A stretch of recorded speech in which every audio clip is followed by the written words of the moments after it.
Eternity's Shadow by E. Thomas Canton.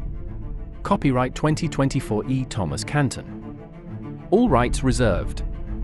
No part of this book may be reproduced or transmitted in any form or by any means, electronic or mechanical, including photocopy, recording, or by any information storage and retrieval system, without written consent from the publisher. Credits. Voices by MURF.com. Sound effects from www.freesoundslibrary.com.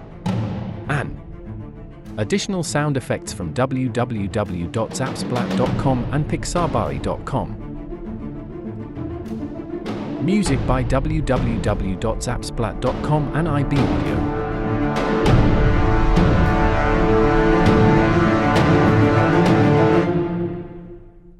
Knowledge, thinking, and planning. To me, the most difficult was the thinking. No matter how you try, you cannot plan for every single variable. The multiverse will invariably and randomly throw something at you when you're not looking. There are times I hate the multiverse. Brooke Octavia Wilde. Brooke scrambled over me like a rhesus monkey, and soon, we were exiting a record store, and into the worst humidity I could remember. Our heads spun around, searching in a blind panic, but we saw no ice, no spaceships, no dinosaurs, and no black fog. Rain clouds hung over the afternoon on a street in what looked like our own city.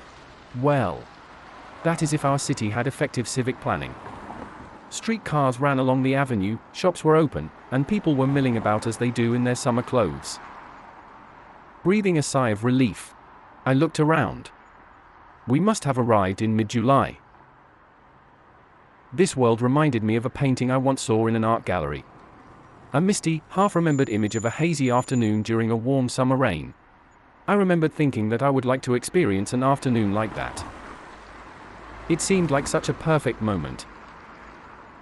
Brooke's plan required us to find a tech store to get supplies.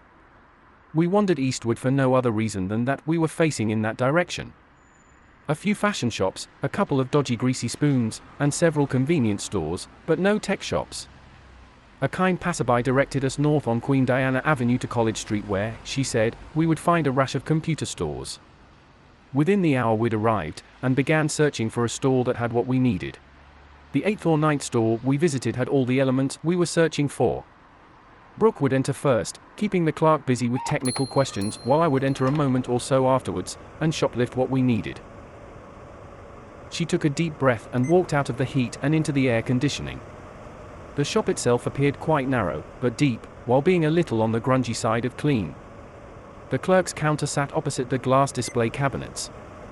Between them, a tall grey shelf with smaller products hanging on a pegboard stood cutting the store in two. Brooke faked a look around and approached the clerk.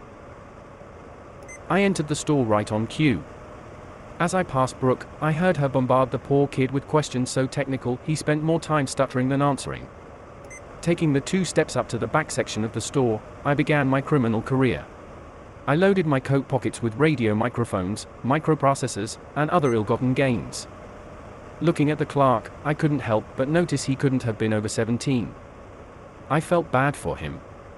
A good-looking girl coming into your work who knows more than you can devastate a teenage boy's ego. I placed a pair of headphones inside my coat. Can I help you, sir? He asked, startling me. At first, I looked behind me, hoping he had asked someone else. He hadn't. Oh, you know, I'm not finding what I'm looking for, I said, staying on the far side of the center display aisle. That way he wouldn't notice I'd gained a couple of stone as I walked out. But thanks anyway. Such a shame about the clerk. He'd get fired the next day. Before the clerk could say anything else, Brooke gave him her phone number. I swear he almost fainted in gratitude as Brooke told him to call her before joining me on the street. The clouds had dissipated, allowing the sun to dry the rain, leaving the world with a clean smell. I followed Brooke down a small dirt road comprising garages. They were the back of all those wonderful maple-lined streets with the beautiful houses that we had passed on our way north.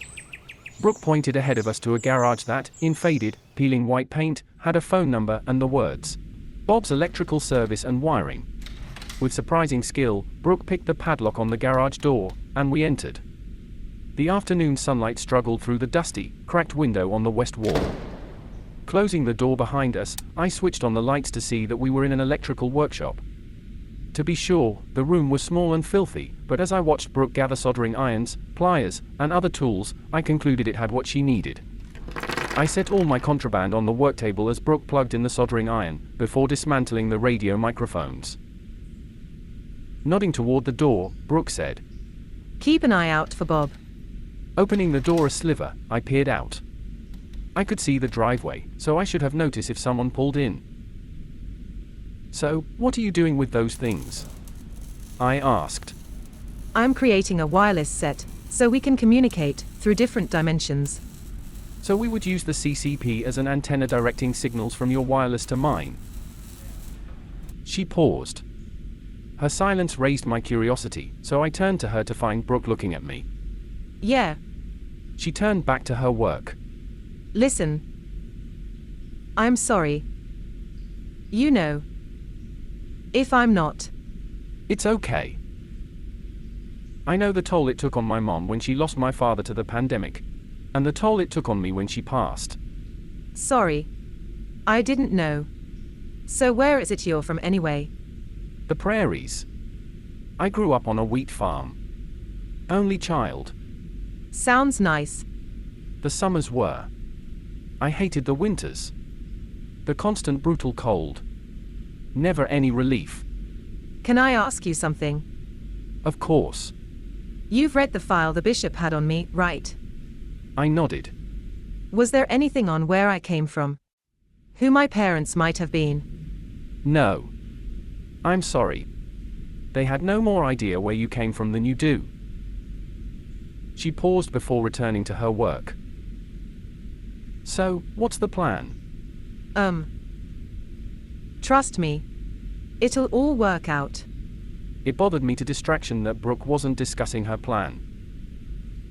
I couldn't help but think she planned something desperate. And desperation always invited danger.